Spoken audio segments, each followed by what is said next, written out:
No matter what you do here, it's a case of we'll whip the Irish farmers and we'll buy the Brazilian beef in the back door. We'll nod and wink like we've been doing all along with our Moss Peats and all this carry on. We're a laughing stock of the world. We're the laughing stock of the world, and it's time for the Irish people to be like the Dutch and be like the French.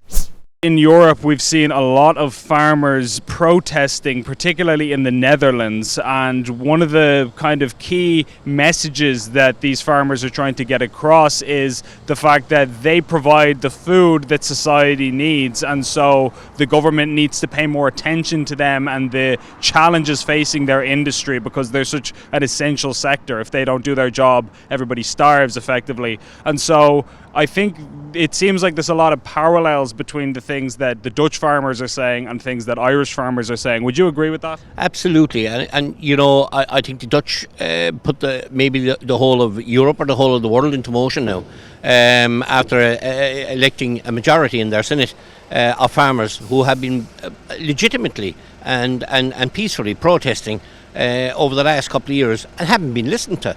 And we have the very same thing in this country. You have the pig sector, had a crisis last year. You have the sheep sector that's on its knees this year. The minister is asleep at the wheel. Well, he may wake up, we don't know. You had the fishing sector being destroyed.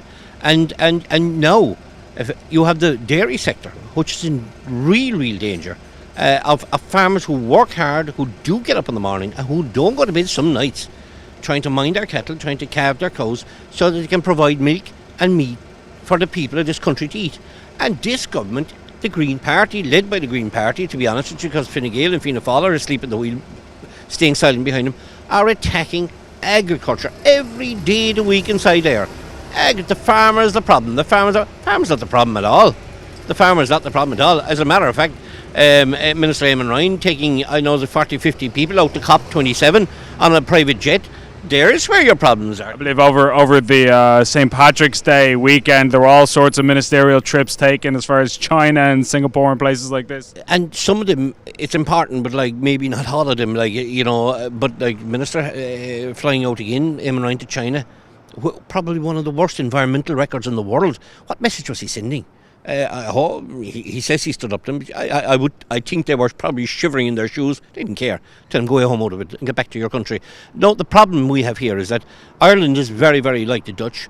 Our farmers have been labelled as the bad people in the environment. All farmers are brilliant environmentalists. There's rogue traders everywhere. One or two, yes, but I'm telling you, 99.9% of them are carrying out their practices to the best of their ability, and they're being hammered every year, every month.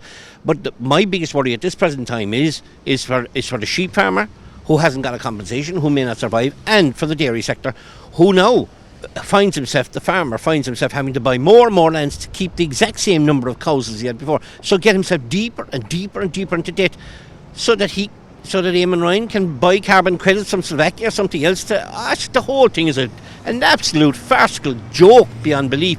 And Ireland needs to wake up and do the exact same as the Dutch did.